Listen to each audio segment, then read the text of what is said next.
കോട്ടയത്ത് നടുറോഡിൽ ബിയർ കുപ്പി എറിഞ്ഞു പൊട്ടിച്ച യുവാക്കൾ. പോലീസ് യുവാക്കളെ കൊണ്ട് തന്നെ റോഡ് വൃത്തിയാക്കിച്ചു. അഖിൽ കെ നമുക്കൊപ്പം. അഖിൽ കെ, ഇനി അവർ ബിയർ കുപ്പി റോഡിലേക്ക് എന്നല്ല വഴിയിലേക്ക് പോലും എറിയില്ല, ആ രീതിയിലുള്ള നടപടിയാണോ ഉണ്ടായത്? ആളുകളൊക്കെ നോക്കി നിൽക്കുമ്പോഴായിരുന്നോ ഈ വൃത്തിയാക്കിക്കൽ?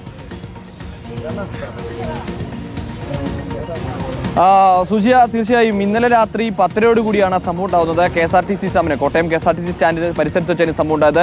യുവാക്കൾ നടന്നു വന്നു. അതിനുശേഷം ഈ നട റോഡിലേക്ക് ഈ ബിയർ കുപ്പി വലിച്ചെറിഞ്ഞു. അതിനെ തുടർന്ന് നേരെ അവിടെ ഗതാഗത തടസ്സമുണ്ടായി. ഈ പോലീസ് എത്തിയപ്പോൾ, അതായത് ഒരു നാട്ടുകാർ കൂടിയോടുകൂടി ഒരു യുവാവ് ഓടി രക്ഷപ്പെട്ടു. മറ്റു യുവാവിനെ പിടിച്ചു വെക്കുകയും പിന്നീട് പോലീസിനെ വിളിക്കുകയും കൺട്രോൾ റൂമിൽ ഉദ്യോഗസ്ഥർ അവിടെ എത്തുകയും ചെയ്തു.